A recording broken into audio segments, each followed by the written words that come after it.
How does a CISO go about strategy as they get more comfortable in their role? Is long-term strategy even possible for a new CISO? You're listening to Defense in Depth. Welcome to Defense in Depth. I'm David Spark, producer of the CISO series. And joining me for this very episode is someone who doesn't frequent this show that much. He's been on it plenty of times before, but you'll see why we brought him on for this specific episode. You've heard him before. If you're a fan of the CISO series, it's none other than Mike Johnson, CISO of Rivian. Mike, say hello to the audience. Hello, Defense in Depth audience. Glad to be here with you today. I'm sure many of them are crossover and hear you over on CISO series podcasts as well. I hope so. If you have not, you should be. Our sponsor for today's episode is ThreatLocker, Zero Trust Endpoint Protection Platform. More about ThreatLocker a little bit later in the show. Mike, the reason you're on this episode is because we're going to be talking about a LinkedIn post you put up that blew up. And I just want to say the majority of everyone's comments are, "You were right, Mike," which I'm sure you like that. Well, that's not why I post. No, I know you don't, but a lot of people did agree with you. So let me tell you all what people were agreeing with Mike. Mike, you posted on LinkedIn that you didn't feel comfortable creating a multi-year cybersecurity strategy until you had a few years in the CISO role under your belt. So here's my question to you. So when did you know you could create an effective long-term strategy, and how far out should a new CISO even try to plan as they get comfortable with an organization? The reason why I put this out there was when I first joined Lyft as my first CISO role, did all this research, trying to get prepared, reading, talking with folks. There's so many CISO first 30, 90, 180-day guides. And all of them preach that you should have a strategy documented within 90 days. And so I felt pressured to do that. And then I read more, and some were even, you should have a multi-year strategy. And again, without really understanding or knowing any better at the time, it's like, yeah, okay, yeah, I'll go try and figure that out. And then in hindsight, what I really have come to realize is that there's many environments, maybe there's a few that this works, but most environments, they move so fast and the companies are moving fast. Those horizons are very close to you. And it makes it really difficult to actually put together a long-term strategy, especially when you're just joining a company, when you're trying to figure out like where the bathrooms are. That does not take 90 days, Mike. It doesn't, but it might take you a few days.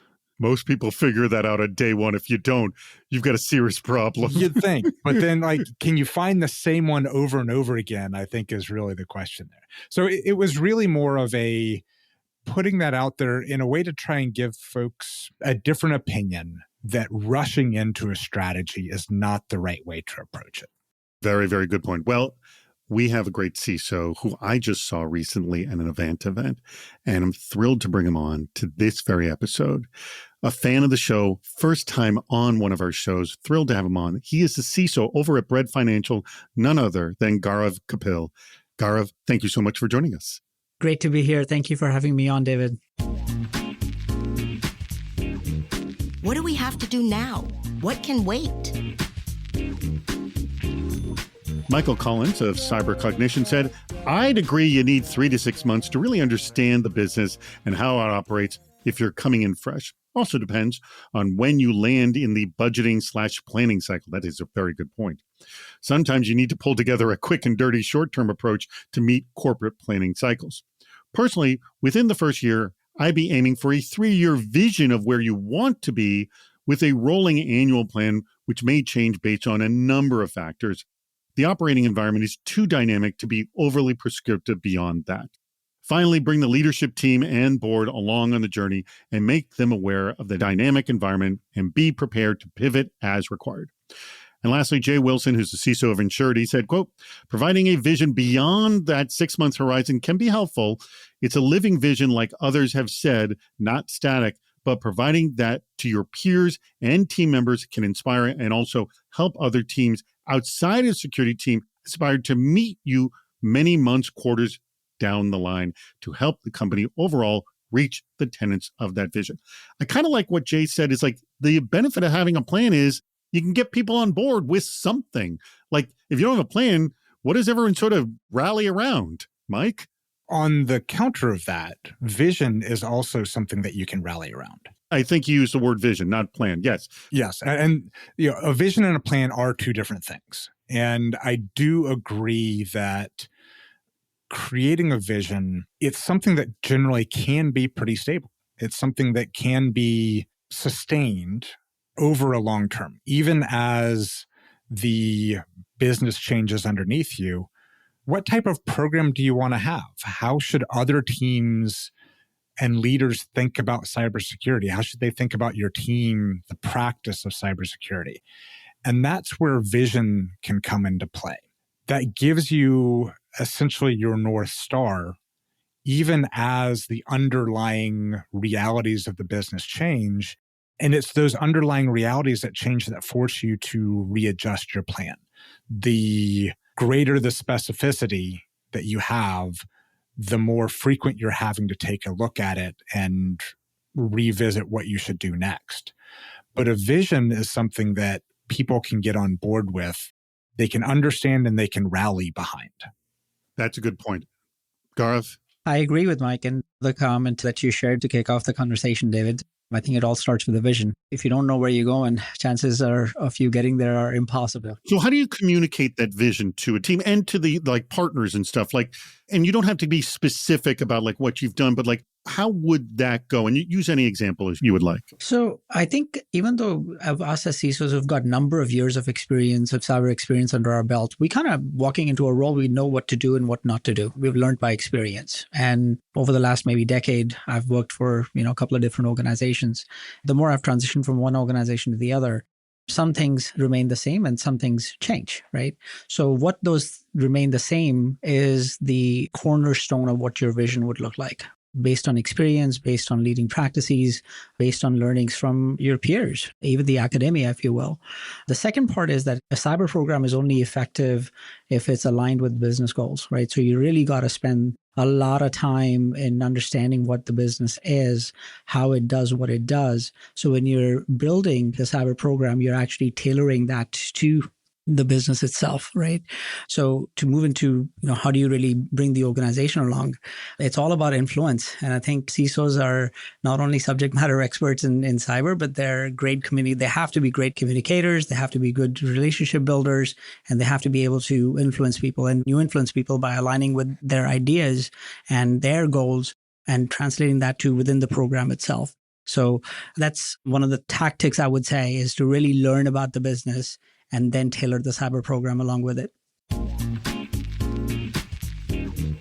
What are they doing wrong? Sivalid Shabad of BT Group said, I doubt that any current strategy, business, IT, security, etc., can be relevant in a 3-year perspective. Internal, external factors like COVID, wars, quantum cryptography, AI advancements, etc. I believe it is better to follow a lean portfolio management approach and use a dynamic portfolio of risk-driven security initiatives instead of a solid multi-year security strategy, continuously adapting this portfolio to the current landscape. And Greg Notch, who's CISO over Expel, said, I am of the opinion that plans are basically wrong as soon as they are written, age like milk, and have error bars that increase exponentially on the time axis. I am, however, firmly in the Eisenhower camp of plans are useless, but planning is indispensable. All right. I love these two quotes in that we're talking about the need for the plans, and they both argue that these are useless, but we still have to make them regardless. What do you think of that, Gareth? I wouldn't call them entirely useless, right? I mean, you got to be able to chart your path forward. I was strong with that verbiage. Right. And I think that's got 3 components to it, right? Leading back to my previous comment, there's the leading practices that we need to build into the program. It's like I would just talk about human health, right? I mean, how do you take care of yourself? You get up in the morning, you brush your teeth, and you take a shower and you get ready, and that's your basic hygiene practices that you follow. So similar to that, there's cyber hygiene practices that you need to be following in terms of how you build the program up, what the framework looks like, what the plumbing looks like, what the interaction model looks like, what the engagement model looks like. All that good stuff needs to be there. The second being is the world today, October of 2024, is very different from October of 2022 because ChatGPT had not knocked on anybody's doors until November 2022. And now, 2 years later, we're having a totally different cyber conversation. In similar vein, cyber world, the threat landscape continuously changes. And we need to be able to build the right structures, the right plans to be able to solve for the relevant and the current cyber threat landscape. The third part being is we need to be agile. Businesses don't do cyber for the sake of doing cyber. They do cyber so they can build the technology and provide the service or the product to be able to create revenue. And cyber always has to adapt for the business, whatever is the need of the business. Absolutely, right? So there has to be some big initiatives, big rocks that any business have, whether it is a startup that is a two-man army or a 500-person organization or a 5,000-person organization. There has to be some key strategic objectives. And cyber needs to build the program, build a plan that enable the successful and secure delivery of those initiatives. So I think it's a three-part model where it's a combination of your basic cyber hygiene, the right robust cyber program, threat landscape, your risk landscape, whether it is internal or external to the organization. And then, of course, the big initiatives that any organization has to pursue to deliver on its goals. All right. I throw this to you, Mike. What do you think of these quotes of the need to plan, even though all these plans are useless? Again, I'm being extreme there. I think what the point behind the quote of, planning is critical is taking a look at all of your work, figuring out how to organize it, coming up with a structure so that you can then go do things in a systematic manner.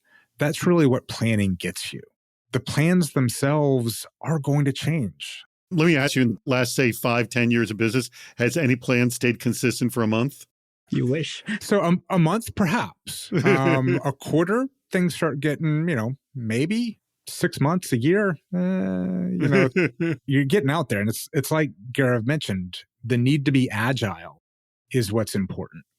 And if you're good at planning, you then can get good at adjusting those plans. Let me double down on that. How does a security leader get good at being agile? What is that skill? Getting good at being agile, a lot of it comes down to how do you manage being frenetic? Like it's very easy to just say, oh, well, we're going to do this now. Oh, no, change my mind. We're going to do this now. So I think a lot of it comes down to managing change in a way that is not disruptive. And I think, frankly, it's practice. I don't think it's something that we as humans are innately good at. One recommendation would be to go take program management classes or project management classes. Those folks, their careers, their job is planning and managing plans and managing change and being good at agile. That's an opportunity to learn. You wanted to jump in, Gaurav, here? I just wanted to add something to what Mike said. Yes, change management is important, but I think more critically, we need to be good problem solvers and be able to quickly dissect the problem statement and create a tactical plan to solve. And at the same time, be able to be hyper good at being able to prioritize stuff, the right things at the right time. If somebody asks me, what does a CISO do? I'm like, well, sometimes I'm a banker, sometimes I'm a lawyer, sometimes I'm a shoulder to cry on, sometimes I'm a risk guy. So it really depends upon what the touch point or the meeting or the day is about. I think we really need to hone our skills of problem solving, critical thinking, and priority management.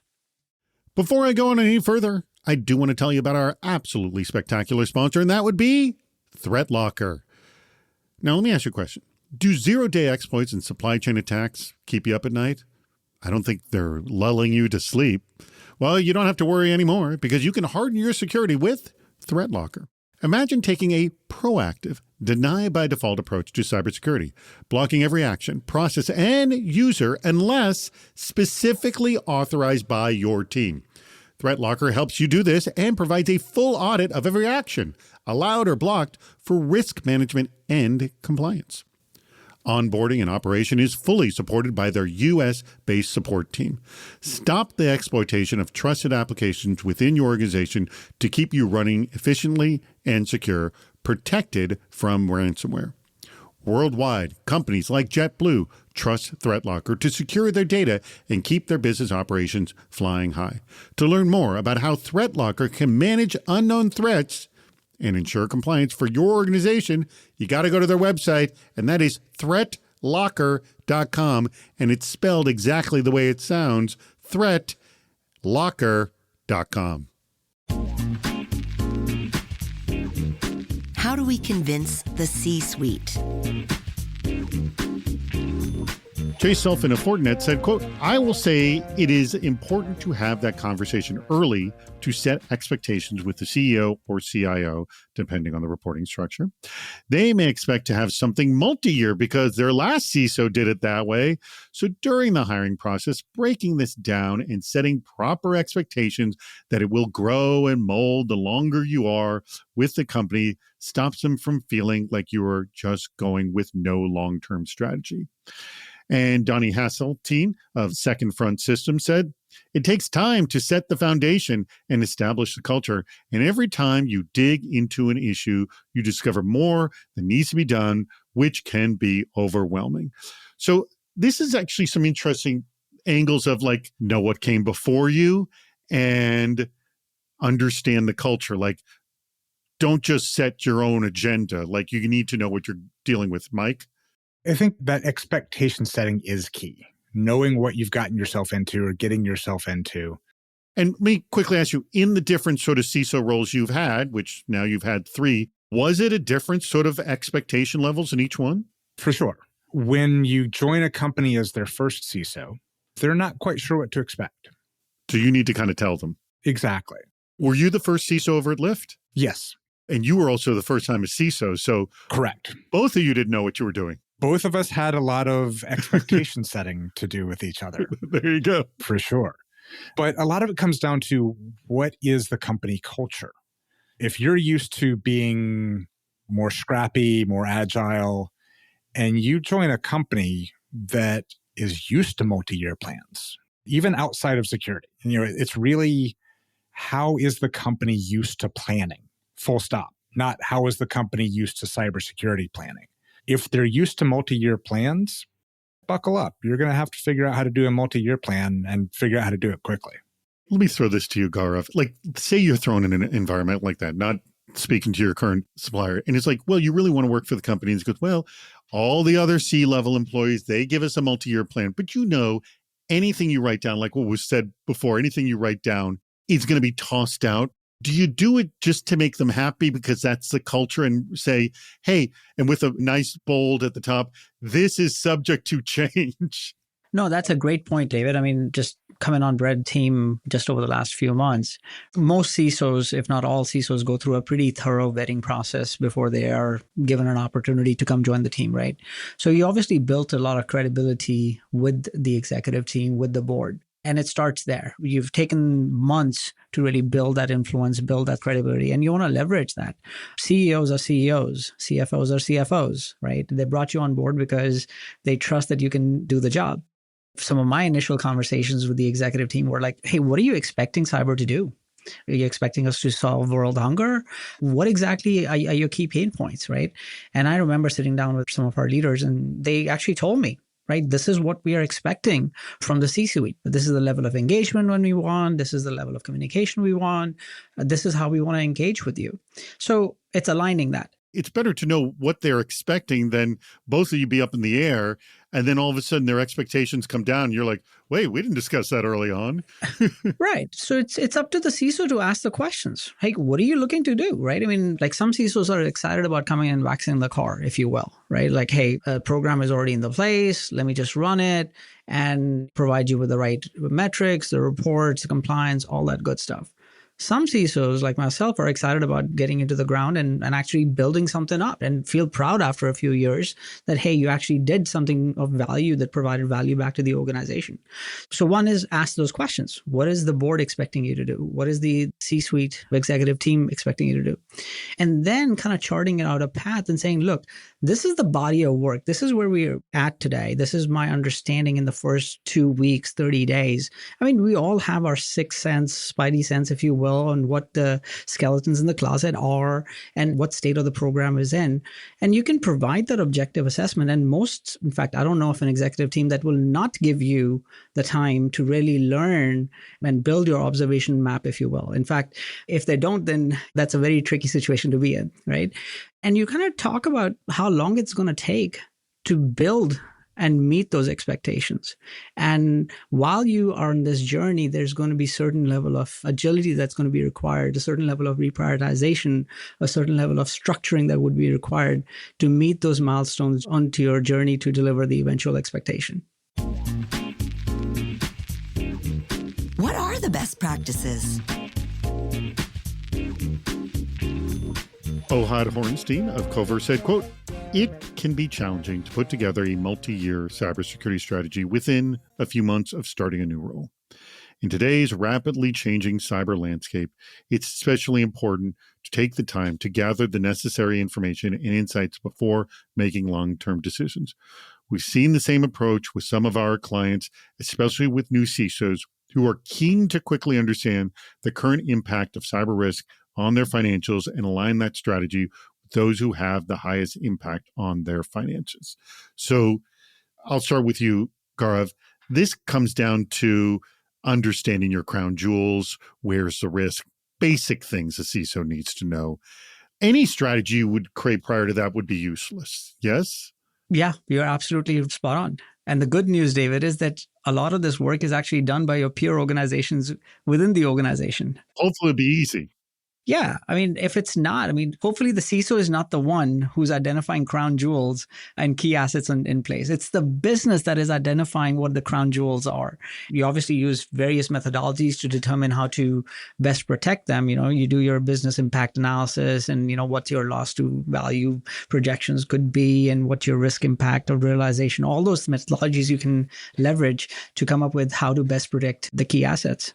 All right. Mike, I throw this to you. I'm going to do a little twist, though, on this discussion here. One of the common things I hear from CISOs all the time is when they announce publicly, "Oh, I just became CISO of company XYZ," they get a flood of emails like, "Oh, let's talk about this product and this product." I'm like, I don't know anything yet. Like, what the heck? So what would be a better approach from a vendor to a CISO who just announced and knows nothing right now? What do you think? I think something along the lines of, congratulations, we're here to help when you're ready. Here's our area of expertise. We commonly see these kinds of problems when a new CISO starts at a company, and leave it at that. Give a little bit of, we're here to help. You get your name out there, and also a little tidbit. Please do not send them your first 90 days as a CISO tips. They either already know them or they're going to follow them and things are going to get really rough for them. I believe Andy Ellis has written some of these up himself. That's great. That's his perspective. A lot of them might be correct, but also some of these things we need to figure out on our own the hard way. That's spot on. I was smiling all the way as I was hearing Mike listen, because from the day I announced that I'm just going to join Bread Financial, LinkedIn is blowing up. Your email inbox too, right? Yes. Oh, tell me about it. How the heck do they get their email? Well, I guess it's easy to figure it out, right? My question to a brand new CISO, I always ask, how many have you received? How many, hundreds of, let's set up a meeting now that you're a new CISO? It's truly the worst timing. And that's when they all come in. Yeah. I just want to add to something that Mike already shared. Yeah, maybe an initial congratulations on the new role, introducing yourself. Here's who we are. Here's our expertise, best wishes, stuff like that, right? And then maybe circle back after maybe 90 days and saying, hey, how's been the last 90 days? Based on our initial reach out, is there something that we can offer of value to you? Does it make sense for us to connect for 15, 20, 30 minutes instead of, hey, let me take you out to lunch. Let me take you out to a happy hour. Let me send you. I kid you not. I actually received books, first 90 days book from vendors, multiple copies of those. Of the same book? Of the same book from multiple vendors, right? I don't know if they're going to be listening to this podcast, David, but I don't want to take any names. No, there. You don't have to mention any names. It's crazy, right? They knew my office address, before the security guard in the lobby knew that I was actually going to be based out of this office. So you had books upon your arrival. That's great. Right. Mike, I want you to close this out because one of the key things we've talked about in the past, and I know that you did this when you joined over at Fastly, is this concept of just listening at the beginning. And I know, Gaurav, you referenced this as well. Explain, it's more than just saying the word listening. Give me a little bit more depth to that. It's the concept of actively engaging other leaders, going around and asking them questions and listening and orienting based off of that. Ask them, Gaurav had mentioned, what are you expecting the cyber team to do? What are your pain points? Just go and ask your peers those questions as well. Go and find some architects across the company. Ask them those questions. All of these people know what the problems are. They're happy that you're there because you're going to help them with things that they know exist. So we called it a listening tour. The idea is you actively go and meet other leaders, other senior individual contributors, ask them questions, take notes, orient that, and then pick a direction. Don't come in with preconceived notions. Just want you to know the Mike Johnson listening tour, worst headline act ever. It can be entertaining and soothing at the same time. It could be, yes. David, just one comment Sure. that I want to add.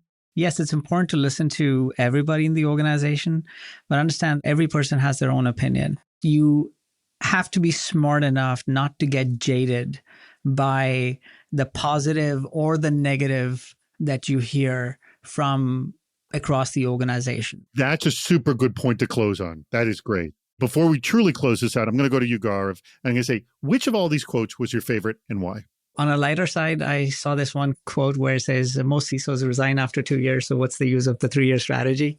Oh, so it's not one of our quotes, but that's fine. I like that.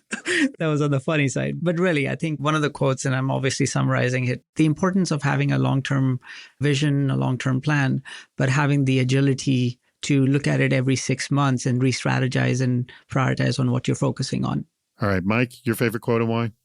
I really liked Greg Notch's. It was from a military leader. Who's Eisenhower? Yeah, so his reminding us of the quote from Eisenhower that plans are useless, but planning is indispensable. I really think there's just a lot of wisdom wrapped up in that.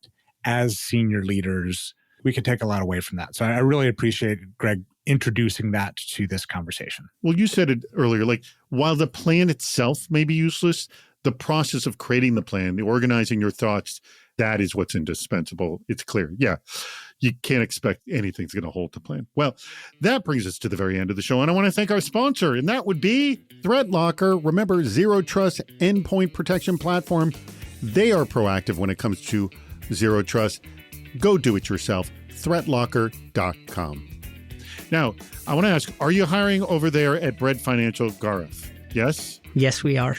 Awesome. So if someone heard this episode and they're interested in working for security at your company, I'm assuming you have a jobs board on the site, yes? Yes, of course. And they can contact you via LinkedIn, yes? Of course. Please do. Thank you very much, Gaurav. Thank you very much. And thank you to our audience. We greatly appreciate your contributions and listening to Defense in Depth. We've reached the end of Defense in Depth. Make sure to subscribe so you don't miss yet another hot topic in cybersecurity.